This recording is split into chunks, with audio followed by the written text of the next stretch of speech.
안녕하세요. 한국경제 이해 3주차죠. 네, 3주차 강의 시작하겠습니다. 오늘은 저번 시간에 이야기했듯이 저번 시간에는 우리가 저번 시간에는 우리가 경제 체제와 관련된 이야기를 했었죠. 네. 그래서 우리나라가 시장 경제 체제다라고 하는 것이 무엇인지에 대해서 이야기를 했었습니다. 보통 이제 자본주의 시장 경제 체제다라고 이야기를 하는데 이때 자본주의라고 하는 말은 좀 총체적인 개념이다라고 보시면 돼요. 네, 정치 사회, 정치 경제 사회 문화 모든 전반적인 측면에 있어서의 어떤 그 사회의 성격 내지는 특징과 관련된 이야기다. 사회가 어떻게 구성되어 있는가를 좀 총체적으로 파악하는 것이 자본주의라고 하는 말이라면 시장경제 체제라고 하는 말은 경제적 영역에서 우리가 보통 이야기하는 체제다라고 보시면 돼요. 그래서 시장경제 체제의 뜻이 무엇인지 거기에 대해서 이야기를 했었죠. 자유다. 네, 경제적 자유주의다. 그러니까 개인이 있어야 됩니다. 개개인들이 자유롭게 경제 활동을 하도록 내버려 두면 공익이 달성된다. 그 공익이라고 하는 것은 공공의 선이라고 하는 것인데 그건 효율성을 의미한다라고 이야기를 했었죠. 그래서 자원 배분의 효율성을 달성을 하도록 만들어진 어떤 그 시스템 또는 사회적 장치라고 할까? 그게 시장이라고 하는 건데 그 시장이라고 하는 건 결국 개인의 자유의 핵심이 있다. 각자가 이기심의 발로에 의해서 행동하도록 내버려 두는 것이 시장 경제 체제다라고 이야기를 하면서 우리가 계획 경제 체제랑 대별을 시켜서 이야기를 했었습니다. 자, 그래서 우리나라가 시장 경제 체제다라고 했을 때 그 의미가 뭔가와 관련된 이야기. 물론 여러분들이 이제 경제학 개론을 들었을 경우에는 뭐 그 내용에 대해서 이미 들었겠지만 한번 상기시킨다는 의미에서 우리가 이야기를 했었고요. 그 다음에 경제 순환 모형에 대해서 오늘 이야기를 할 텐데 이 경제 순환 모형도 사실 여러분들이 경제학과 관련된 수업을 들었다면 한 번쯤은 여러분들이 들어봤을 법한 그런 내용입니다. 네, 그런 내용인데 오늘은 거기에 대해서 좀 이야기를 해보자는 거죠. 네, 왜냐하면 이 경제 순환 모형이라고 하는 것은 보통 국민 경제라고 하죠. 또는 국가 경제라고 볼 수 있는데 국가 경제를 설명하는 데 있어서 상당히 유용한 도구로서 사용될 수가 있습니다. 그래서 국민 경제를 전체적으로 파악하려고 했을 경우에 굉장히 유용한 도구이기 때문에 이걸 통해서 한국이라고 하는 국가 경제를 파악할 때도 상당히 유용한 도구로서 쓰일 수 있다는 것이죠. 분석 도구죠. 분석 도구로서 쓰일 수 있다는 것인데 그래서 우리가 보통 이 책이 일관되게 이 경제 순환 모형이라고 하는 걸 통해 가지고 국민 경제를 한번 크게 조망을 하고 시작하자는 의미에서 이 국민 경제 순환 모형이라고 하는 것에 대해서 설명을 하고 있습니다. 그래서 우리 책에도 설명이 되어 있고 저도 이제 설명을 할 건데요. 일단 경제 순환 모형에서 가장 간단한 모형은 이런 형태입니다. 네, 생산물과 생산 요소 이렇게 있으면 생산 요소를 투입을 해서 생산물을 만드는 걸 생산 과정이라고 그래요. 그리고 생산물을 통해 가지고 생산 요소가 만들어지는 걸 재생산 과정이라고 합니다. 재생산이라고 하는 건 뭔가를 유지시키고 계속 지속성 또는 계속성을 의미하죠. 재생산된다라고 하는 것은 그래서 재생산 과정, 생산 과정 이렇게 나눌 수 있는데 이게 순환 아주 간단한 순환 모양이고 생산 요소에는 세 가지가 있죠. 생산의 3요소라 그래서 노동, 자본, 토지라고 하는 이 세 가지 생산 요소가 투입이 됩니다. 그 노동이라고 하는 인적 자원을 의미하죠. 이게 노동, 자본, 토지는 다 자원이에요. 자원인데 노동은 인적 자원이고요. 이 두 개는 물적 자원이죠. 자본과 토지는 물적 자원입니다. 근데 물적 자원 중에서도 그 스스로 생산되는 거 있잖아요. 그 스스로 그러한 것, 그걸 우리가 자연이라고 하잖아요. 이 자연 자원. 그러니까 자연에서 그냥 스스로 생산되는 것, 스스로 재생되는 것, 그걸 우리가 보통 토지 또는 자연 자원이다라고 이야기하고, 자본이라고 하는 건 물적 자원 중에서도 인위적으로 창출되는 자원을 우리가 물적 자원이다라고, 그렇게 이건 자연적으로 나오는 거고 이거는 인위적으로 나오는 거다라고 보시면 되죠. 네. 그래서 노동, 자본, 토지는 그렇게 구분이 되는 것이고 이게 생산 요소고, 주요한 생산 요소고, 이 생산 요소를 투입해서 생산물을 만드는 과정이 생산 과정이다.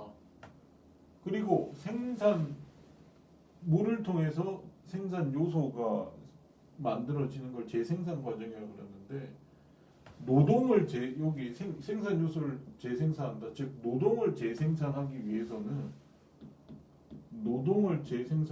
소비를 해야 되거든요. 이 소비가 노동을 재생산시킨다. 노동이 생산 과정에 들어가서 그 나름대로의 어떤 그 생산 과정에 기여를 하기 위해서는 일단 노동자라고 하는, 노동을 하는 주체가 뭔가 그 일단 신체가 유지가 돼야 되잖아요. 그래서 먹고 자고 그리고 주거하는 뭐 이런 삶이라고 하는 것이 잘 영위가 돼야 되잖아요. 먹고 자고 해야 될 거 아닙니까? 그래서 소비를 해야 돼요. 이 소비라고 하는 말은 소비재를 구입하는 걸 의미하거든요. 소비재 구입을 의미합니다. 그러니까 소비재라고 하는 거를 구입을 해서 그거를 사용을 써야 돼요. 그걸 써서 노동자가 자기 몸을 유지시켜야 되죠. 그래서 먹고 자기도 해야 되고, 그 다음에 이 노동이라고 하는 건 육체적인 것도 있지만 정신적인 것도 있기 때문에 뭔가 그 나름대로의 그 정신 상태 또는 정신적인 능력을 유지하기 위해서는 교육이라는 것도 받아야 되죠. 그 다음에 아팠을 때는 뭐 의료 서비스도 받아야 되고, 그 다음에 일정하게 그 나름대로의 그 사회생활을 하려면 문화생활도 해야 되고, 뭐 영화도 좀 봐야 되고, 여러 가지 여가 활동도 즐겨야 되고, 그런 여러 이제 그 나름대로 노동자가 그 사회에서 스스로를 유지시키고 어느 정도 정신적인 능력을 유지시키기 위해서 필요한 여러 가지 그 재화와 서비스를 하려면은 재화와 서비스를 사용을 하고 써야 되잖아요. 그게 이제 소비재를 구입한다는 것의 의미입니다. 그래서 노동이 그 노동 스스로를 재생산하기 위해서, 즉 노동을 유지시키기 위해서는 소비를 해야 된다. 그게 재생산 거예요. 그러니까 생산된 생산물 중에 소비재를 구입하면 그게 소비가 되니까 노동을 재생산하는 것은 소비다. 그 다음에 자본을 재생산하는 것은 뭐냐? 자본을 이걸 투자라 그래요. 네. 투자라고 하는 거고, 이 투자라고 하는 말은 자본재를 구입하는 걸 의미합니다. 네. 자본재를 구입하는 걸 의미한다. 자본재, 그러니까 자본이 유지되려면 자본재를 구입을 해야 돼요. 자본재라고 하는 건 뭐냐면 생산 능력을 유지 또는 확충시켜 줄 수 있는 재화. 그러니까 자본재라고 하는 거는 자본재라고 하는 거는 생산 능력을 유지 또는 시켜주는 재화다. 는 거죠. 네. 그러니까 생산 능력을 유지. 그러니까 자본재라고 하는 거는 이런 거예요. 뭐 기계 같은 거 또는 건물 또는 건물에 비치되어 있는 여러 가지 설비, 장치, 도구 뭐 이런 것들 있잖아요. 이런 것들이 뭐 이런 거 전기 그리고 도로 뭐 그 사회 간접 자본들 있잖아요. 도로나 전기 전선 깔려야 전기가 오잖아요. 이런 것들이 다 자본재거든요. 그게 다 생산 능력을 유지 또는 확충시켜주는 재화란 말이에요. 그러니까 이 자본재라고 하는 것을 그 유지시켜주는 거예요. 뭐 자본재 기계라고 하는 것도 그 성능을 유지시켜주기 위해서는 뭐 기름칠도 좀 해야 되고 뭐 기계에 대한 점검도 필요하고 수리도 필요하고 이런 거 있잖아요. 네, 이런 것들을 하는데 들어가는 모든 게 자본재예요. 그리고 확충시킨다는 거는 뭐 지금 건물 같은 거 설비 같은 거를 최신식으로 만든 더 좋은 설비로 만든다던가 아니면은 건물 공장 하나를 더 짓는다던가 하면 그게 확충되겠죠. 그러니까 생산 능력을 유지시키는 투자를 그러니까 투자가 자본재 구입인데 유지시켜주는 자본재를 구입하는 투자 그 투자를 보통 대체 투자를 하잖아요. 확충시켜주는 걸 신투자 그렇게 이야기를 합니다. 그래서 이제 이 자본재라고 하는 것은 그런 재화들이다라고 보시면 되는데 그런 재화들을 구입하는 걸 투자. 그래야 자본이라고 하는 게 유지 또는 확충이 되겠죠. 네, 유지 또는 이 자본주의가 발전한다는 것은 바로 생산 능력을 확충시키는 걸 의미하니까 자본재 그러니까 투자를 많이 해야 되죠. 네, 투자를 많이 해야 그 나라의 생산 능력이 높아지고 그러면서 이제 경제가 발전을 한다. 그래서 경제 발전 또는 경제 성장의 핵심은 뭐다? 잘 아시다시피 투자입니다. 투자. 네, 투자입니다. 투자다라고 보시면 됩니다. 그래야 자본이 유지되죠. 그러면 토지는 어떻게 재생산되느냐면 아까도 이야기했듯이 토지라고 하는 건 그 스스로 재생해요. 네. 자연이라고 하는 게 원래 그렇잖아요. 자연이라고 하는 스스로 그러한 거잖아요. 자연이란 말 자체가 자가 스스로 자자고 연이 그러할 연자잖아요. 그래서 자연이라고 해서 스스로 그러한 그러니까 스스로 재생하고 있는 겁니다. 네, 스스로 재생되고 있는 거예요. 네, 우리가 아무리 오염물질을 배출을 해도 그 오염물질이 배출돼서 이게 뭐 확산 현상이 일어나서 그 오염물질이라고 하는 게 자정되죠. 자정되잖아요. 네, 자정돼. 이런 자정작용도 자연의 능력이에요. 이런 능력이. 그리고 보면은 우리가 필요로 하는 자연자원, 뭐 나무 같은 것도 이게 스스로 자기 나름대로의 생식 능력이 있어가지고 스스로 번식을 하잖아요. 네, 번식을 하고 뭐 동물 자원도 스스로 생식을 해서 번식을 하고 태양 에너지라고 하는 것도 지속적으로 생성이 되고 하면서 뭐 여러 가지 그런 자연 자원들 우리가 쓰고 있는 자연 자원이라고 하는 게 스스로 재생되고 있지 않습니까?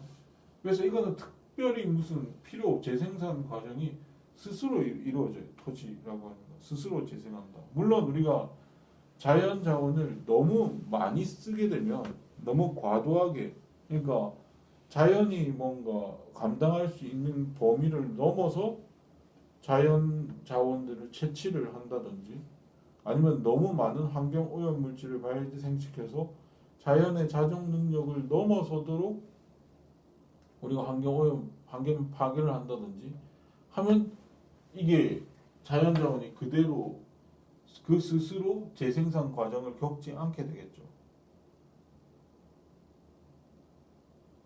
그러니까 어쨌든 요거는 이 자연 자원의 문제는 이 환경 문제예요. 환경 문제. 네, 환경 문제다. 네. 환경을 우리가 파괴하지 않는 이상은 자연 자원이나 토지는 그 스스로를 스스로 재생한다. 재생산한다. 라고 보시면 됩니다.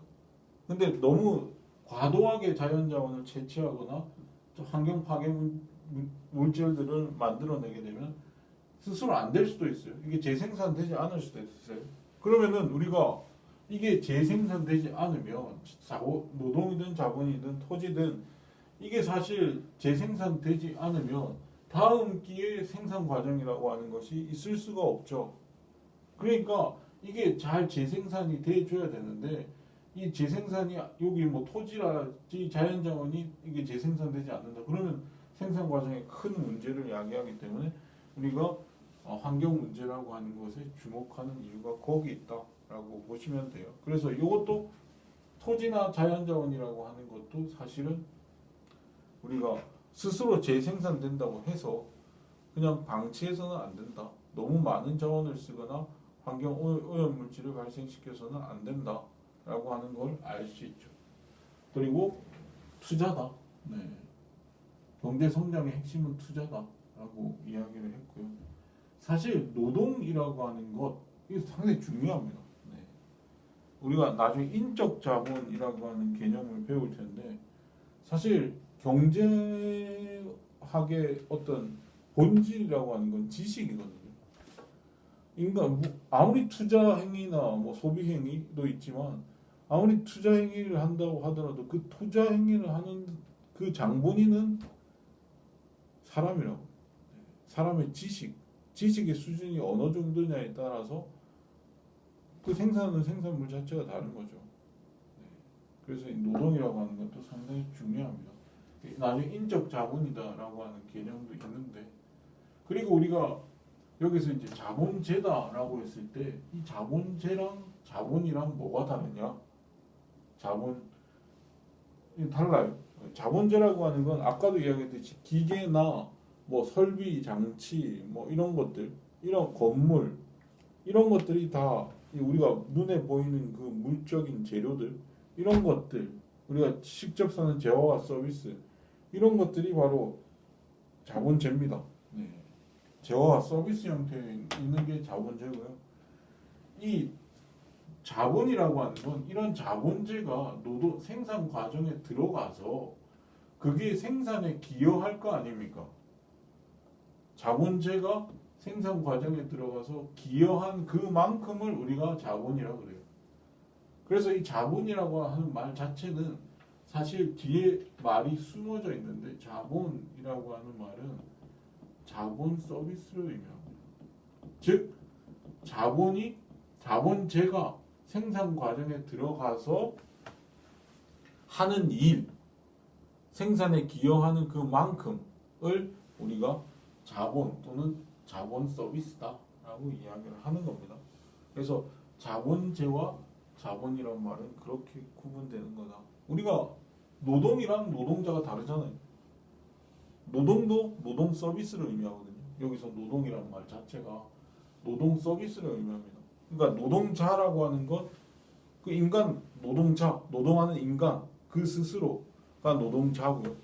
노동이라고 하는 말은 또는 노동 서비스라는 말은 노동자가 생산 과정에 들어갔을 때 하는 서비스, 하는 일, 그게 노동이라는 거죠.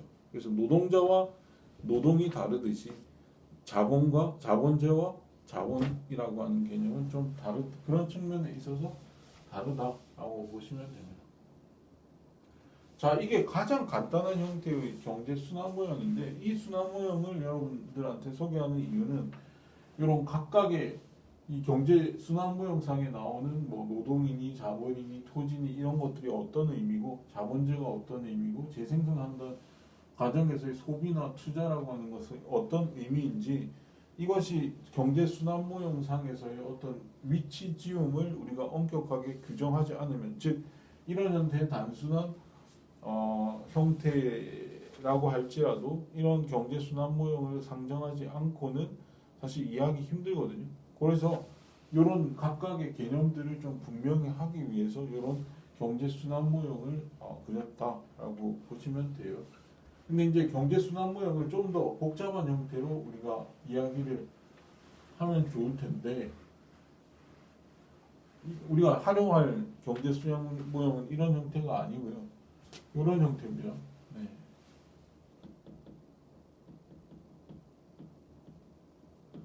생산물 시장이 있고 이 생산물 시장이라고 하는 건 재화와 서비스 시장, 재화와 서비스 시장이다라고 해도 무방합니다. 그 다음에 그 경제 주체인 가계, 정부, 기업 이렇게 있습니다. 정부, 기업, 그 다음에 해외 또는 외국이라고 하는 경제 주체가 있어요. 그래서 경제학에서는 경제 주체를 크게 이렇게 네 가지로 나눈다라고 보시면 돼요. 가계, 기업, 정부, 해외까지. 해외라고 하는 건 우리나라와 교역을 하는 모든 국가들이 여기에 다 포함되어 있다라고 보시면 되죠. 그래서 이때 이제 경제 순환 모형을 그릴 때 우리가 이제 검은색으로 제가 화살표를 그리는 거는 그거는 실물 흐름입니다. 지금 화살표를 그릴 거거든요.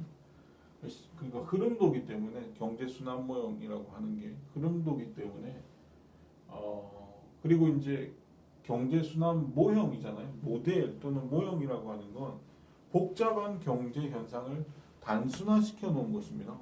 모형, 우리가 비행기 모형이다라고 할 때도 그 비행기 모형이라고 하는 거는 비행기의 모든 걸 다 거기 모형에 집어넣지는 않잖아요. 아주 본질적이고 간단하게 핵심적인 것만 그 모형에 집어넣게 되어 있죠. 마찬가지로 경제 모형이다라고 경제 순환 모형도 경제 모형의 하나인데 그 모형이다라고 하면 복잡한 무엇을 단순화시켜 놓은 것이기 때문에 이 순환 모형이라고 하는 것도 사실은 굉장히 단순한 겁니다. 경제 흐름의 모든 것들을 다 복잡한 경제 현실 모두를 여기다 집어넣을 수는 없는 노릇이죠. 우리가 본질적인 부분만 중요한 부분만 여기에 들어가 있다라고 보시면 돼요. 그래서 생산물 시장에서 이게 이 검은색은 실물 흐름을 나타내는 거고요. 빨간색은 화폐 흐름이다라고 생각을 하시면 돼요. 기업이 생산을 합니다. 이게 생산물이 이렇게 가요. 이 생산물이라고 하는 건 아까도 이야기했듯이 재화와 서비스를 의미합니다. 재화와 서비스. 재화가 뭐죠? 재화라고 하는 건 뭐냐면 이건 굿이거든요. 굿.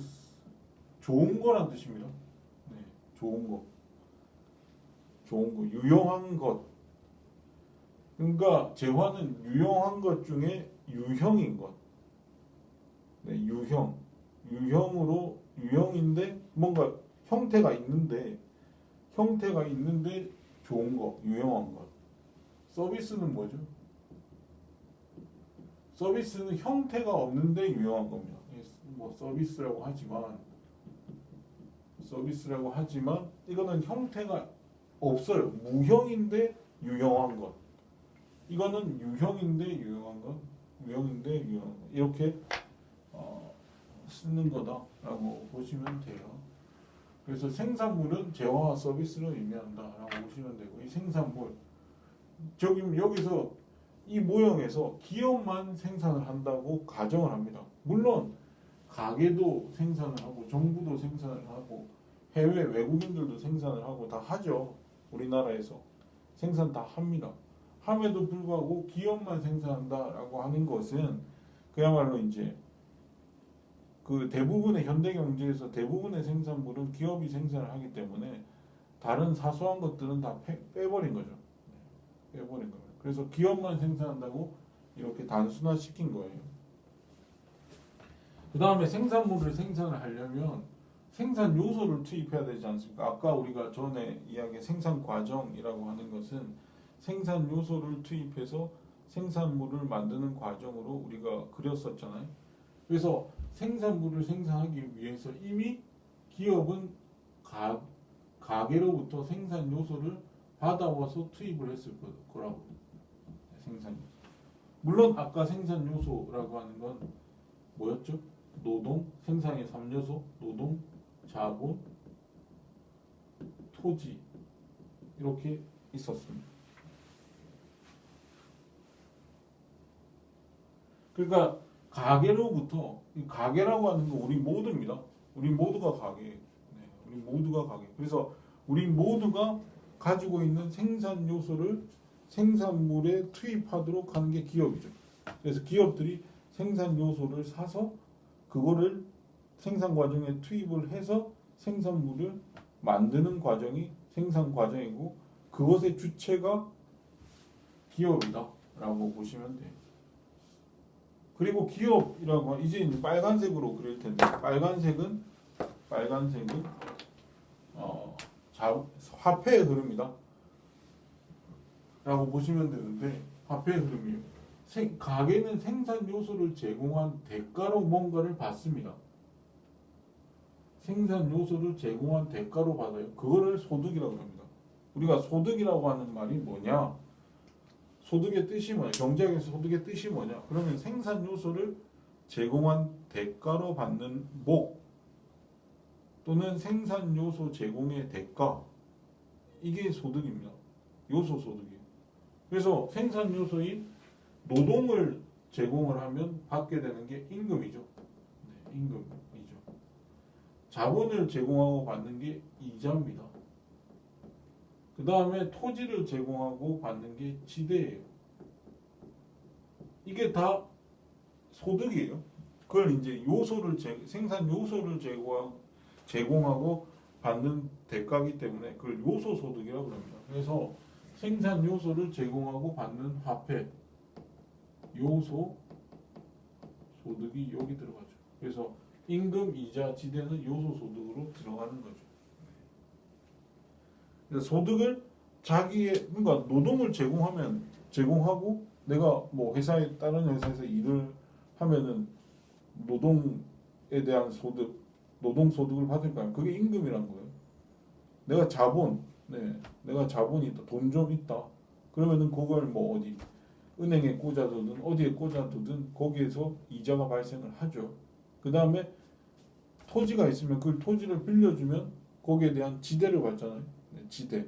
그러니까 내가 뭐 돈 좀 있고 땅 좀 있으면 이자나 지대 소득을 얻을 수 있는 겁니다. 근데 대부분 젊은 사람들은 그런 자본이나 토지라고 하는 생산 요소를 보유하기가 힘들죠.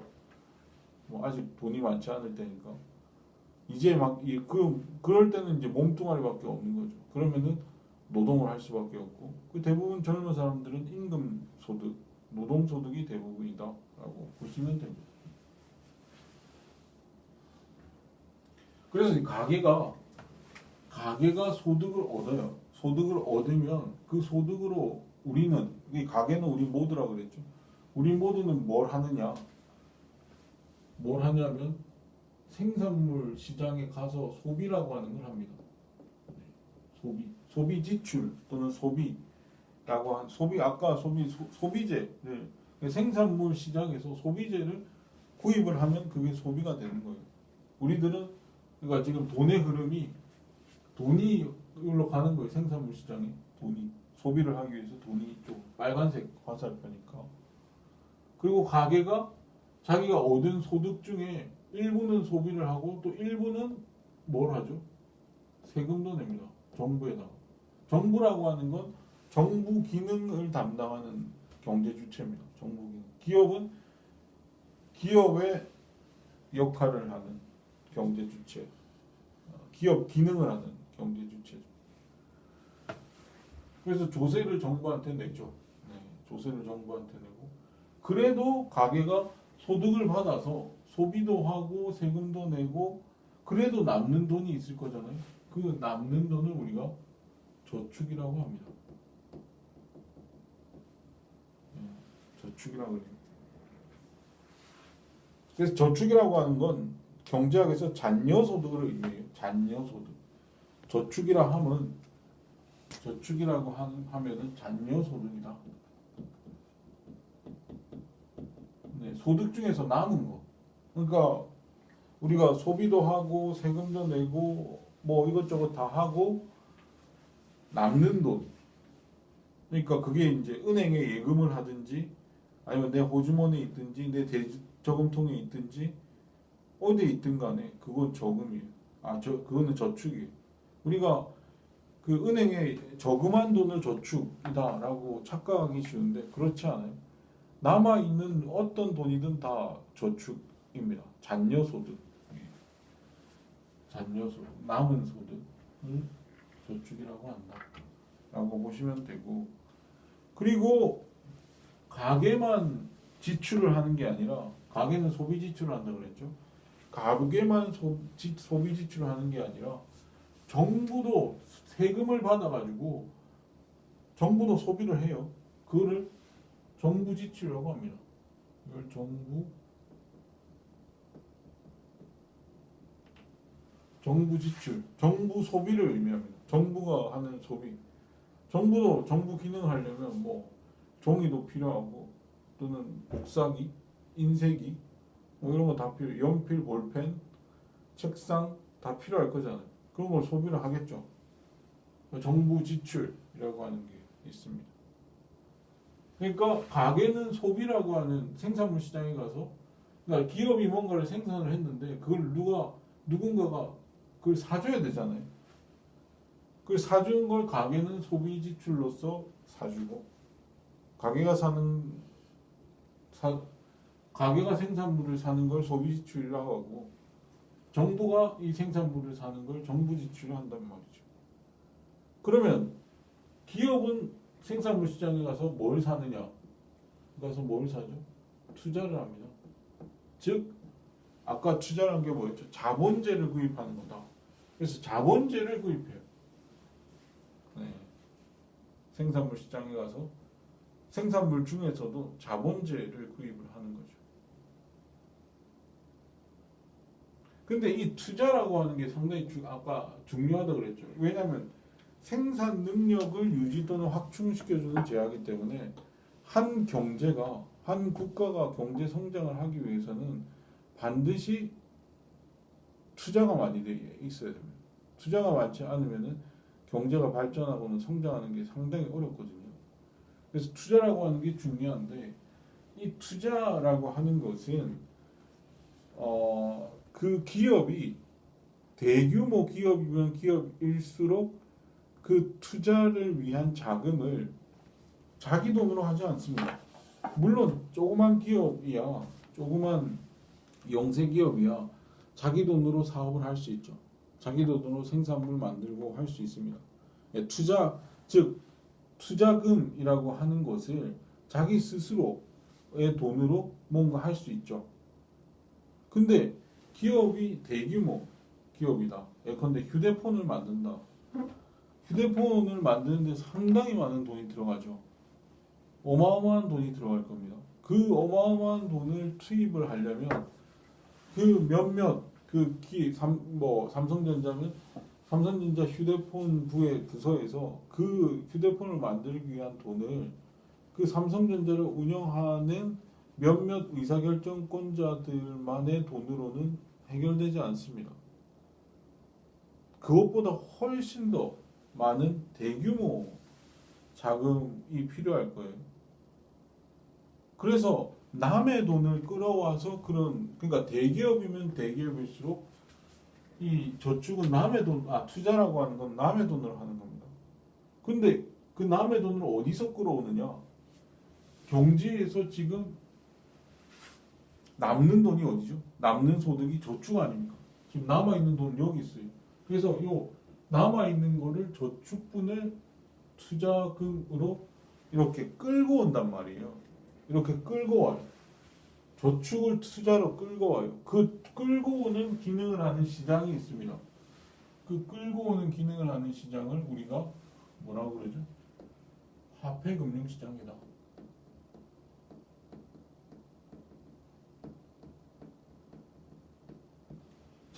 라고 이야기를 하는 겁니다. 화폐금융시장이다 라고 이야기를 하는 거죠. 그래서 화폐금융시장이라고 하는 것의 기능은 사회적으로 남는 돈을 생산적으로 투자할 수 있는 돈으로 이렇게 전환시켜주는 역할을 하는 거예요. 그러니까 금융시장 또는 화폐금융시장이라고 하는 것이 굉장히 중요하겠죠. 그 나라의 생산 능력을 확충시켜주는 투자를 원활히 하기 위해서는 금융시장이라고 하는 것이 굉장히 발달이 돼 있어야 됩니다. 그래서 그 금융시장 내에서의 활동하고 있는 금융가들이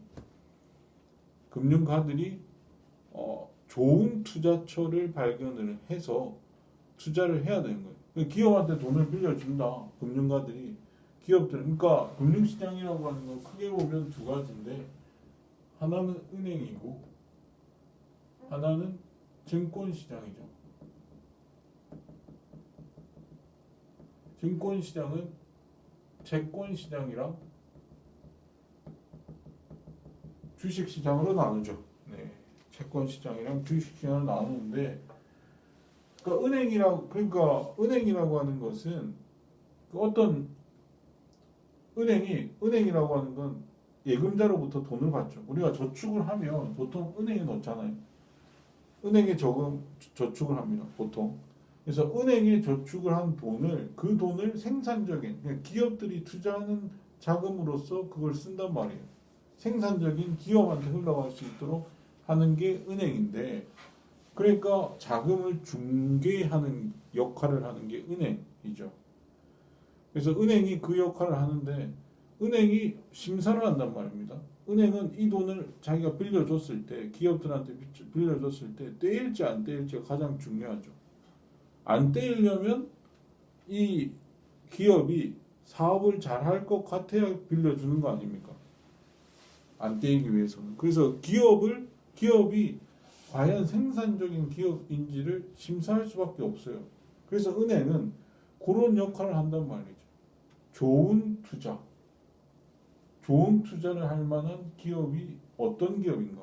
그런 심사를 통해 가지고 뭔가 자원 또는 자금이라고 하는 것이 효율적인 곳에 또는 더 생산적인 곳에 쓰이도록 만드는 게 은행의 역할이죠. 그래서 은행이 기업들한테 돈을 빌려줍니다. 대규모 투자를 하려고 하는 기업들일수록 돈을 빌리려고 하는 습성이, 다른 사람의 돈을 이용해서 대규모 투자를 할 수밖에 없으니까 그렇게 한다는 거죠. 은행에서 빌릴 수도 있고, 또 빌릴 수 있는 방법은 채권 시장에서 직접 기업이 돈을 빌리는 겁니다. 즉 우리나라 어떤 기업이 돈을 빌리고 싶다라고 하면 은행에서 빌리는 것도 있지만 자기가 채권을 발행해서, 삼성전자라고 하는 그 기업이 돈을 빌리기 위해서는 삼성전자 명의의 채권을 발행하죠. 근데 그 발행된 채권을 누군가가 사준다면 그 산 사람은 삼성전자한테 돈을 빌려주는 것이 되겠죠. 그리고 거기에 이제 채권에 쓰여져 있는 어떤 채권에 쓰여 있는 이자도 받을 수 있고 하니까 빌려주는 겁니다. 빌려주고, 또는 채권도 채권 시장이라고 해서 채권을 사고 팔고 하니까 채권이 가격이 오르고 내리고 하면서 그 차익을 얻을 수 있으니까 채권을 사고 그렇게 하는 거죠. 이자도 받고 채권을 사고 하는 겁니다. 그래서 은행에서 돈을 빌리든 아니면 주식 시장처럼 동업을 하면 됩니다. 네. 이 어떤 기업이 딴 사람으로부터 돈을 얻는 방법은 크게 보면 두 가지다. 하나는 돈을 빌리는 방법이 있고 하나는 동업하는 방법, 두 가지가 있죠. 아까 빌리는 방법은 은행에서 빌리든 자기가 채권을 발행하든 하면 돈을 빌릴 수 있죠. 근데 동업을 한다는 것은 동업을 한다라고 하는 것, 이 주식 시장이라고 하는 것이 그 동업이 굉장히 원활하게 될 수 있도록 하는 것인데, 왜냐하면 이 주식 시장에서의 동업이라고 하는 건 인적인 동업이 아니에요. 그러니까 우리가 인적으로 동업을 한다는 것은 그야말로 협업을 한다는 걸, 동업을 한다는, 직접 일을 한다는 것이죠. 인적으로 협동을 한다는 것은. 근데 주식시장이라고 하는 건 물적으로만 협동을 합니다.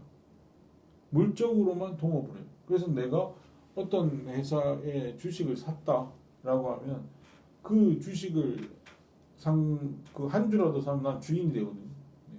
동업을 하게 되는 거예요. 근데 그는 어디까지나 물적인 동업이지 인적인 동업은 아니에요. 그 내가 회사의 의사결정에 영향을 미칠 수는 없잖아요. 의사결정에 영향을 미칠 수 있으려면 대주주여야 되죠. 대주주여야 되는데 뭐 한 주, 두 주 사가지고는 뭐 대주주 될 수가 없죠. 그래서 물적으로만 동업하는 겁니다. 네, 물적으로만 동업을 한다. 그래서 이 물적으로만 동업을 해서 주식회사 완전한 형태의 주식회사라고 하는 건 자기가 그 주식에 투자를 한 만큼만 책임을 지는 거예요. 만약에 회사가 망했을 때, 잃어버린 돈까지만 책임을 지는 거고,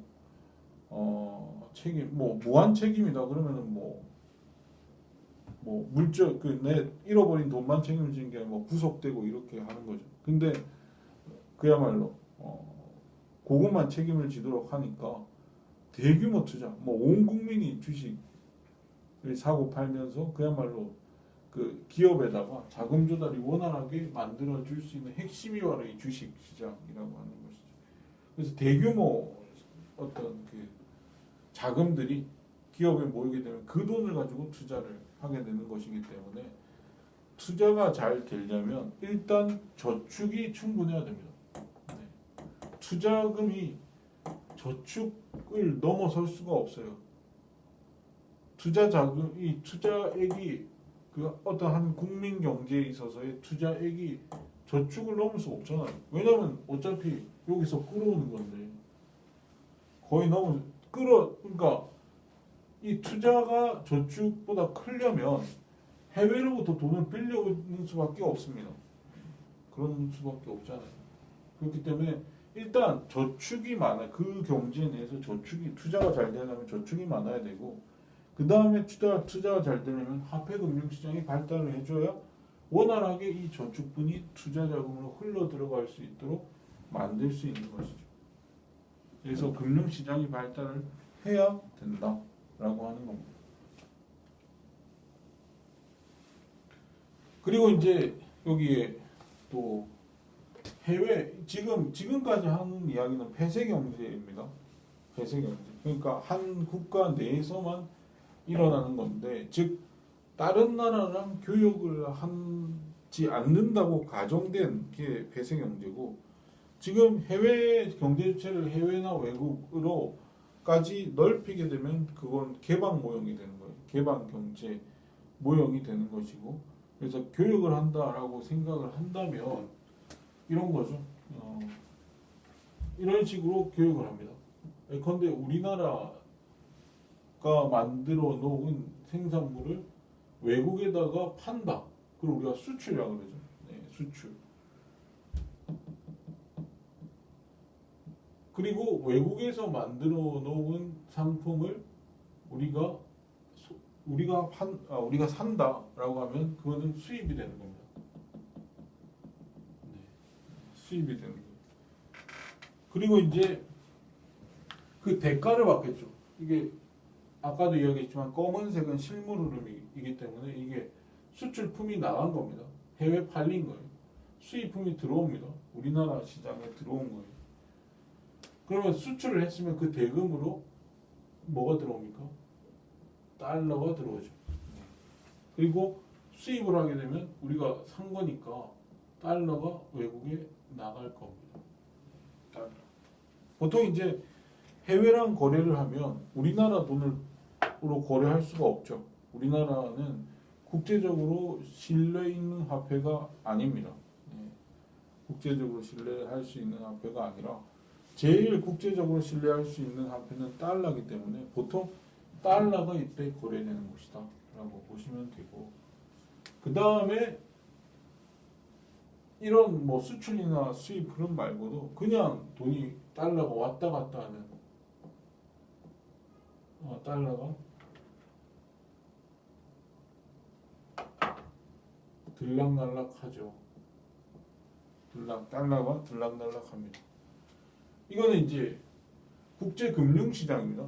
네, 우리나라도 국제금융시장에 편입되어 있기 때문에 우리나라에도 저런 그 형태의 금융 자산들이 왔다 갔다 하는 거예요. 그러니까 뭐 외국인들이 우리나라 삼성전자 주식을 사기 위해서 돈이 들어올 수도 있습니다. 그리고 우리나라 사람이 애플 주식을 사기 위해서 뭐 돈이 나갈 수도 있는 거죠. 그리고 직접적으로 해외 외국인들이 우리나라에 들어와서 사업을 하려면 달러 돈을 들고 와야겠죠. 그리고 우리나라 사람이 뭔가 밖에 나가서 사업을 하려면 달러를 들고 나가야 될 겁니다. 이런 식이에요. 그래서 이런 외국과의 교역과 관련한 것을 연구하는 그 경제학 분과가 국제경제학 아닙니까? 그래서 국제경제학이라고 하는 것은 이런 형태, 즉 뭐 외국과의 교역 내지는 뭐 국제 수지 내지는 경상 수지와 관련된 이야기도 하고, 그다음에 환율이라고 하는 건 외국 화폐와 우리나라 화폐의 교환 비율인데 그런 어떤 그 환율 이야기도 하고 그런 이야기를 하는 게 그 국제 경제학이잖아요. 그래서 크게 보면 국제 경제학이라고 하는 것은 국제 무역론이 있고 그다음에 국제 금융론이 있는데, 이런 수출입과 관련된 거는 국제 무역론이고, 이렇게 국제 시장과 금융과 관련된 건 국제 금융론이다라고 보통 이야기를 하잖아요. 네. 그래서 그런 이야기다 라고 보시면 됩니다. 이게 이제 경제 순환 모형과 관련된 이야기죠. 네. 그래서 경제 순환 모형이라고 하는 거, 이걸 각각을 보면 그리고 이제 그 크게 이게 경제 순환 모형에서 크게 보면 시장이 세 개가 있어요. 생산물 시장이 있고 화폐 금융 시장이 있고, 여기에 생산 요소 시장이거든요. 여기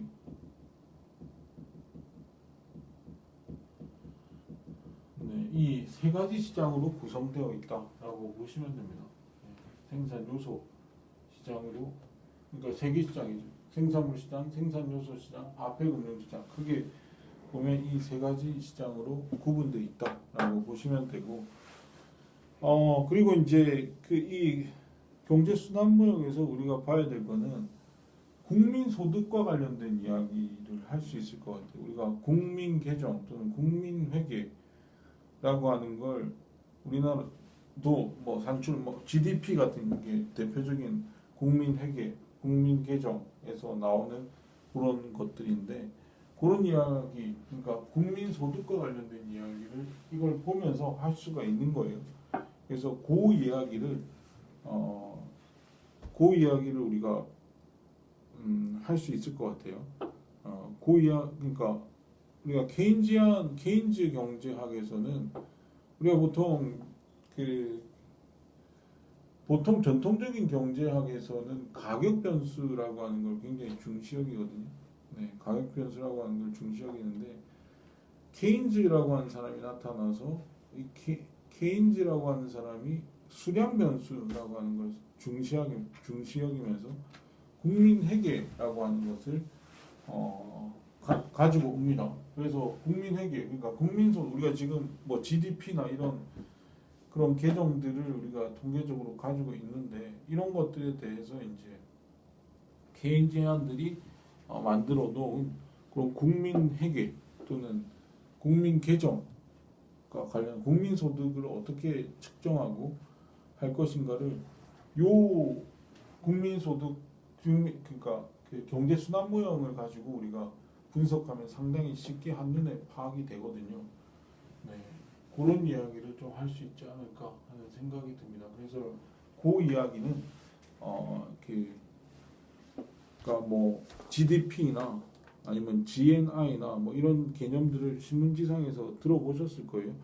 그 이야기와 관련된 이야기를 그 경제 순환 모형과 관련해서 이야기를 하도록 하겠습니다. 이렇게 되면 경제 순환 모형을 여러분들이 잘 파악을 해두시면 경제가 그런 국민 소득과 관련해서 그 한눈에 보일 수가 있어요. 그래서 그 나라의 경제 성장 또는 그 나라의 경제 발전이 어떤 방식, 어떤 요인에 의해서 이루어졌는지를 한눈에 파악할 수 있는 유용한 도구가 바로 경제 순환 모형이다 라고 여러분들이 생각하시면 됩니다. 예, 그 이제 다음 시간에 그 이야기를 국민소득과 관련된 이야기를 하도록 하겠습니다. 수고하셨어요.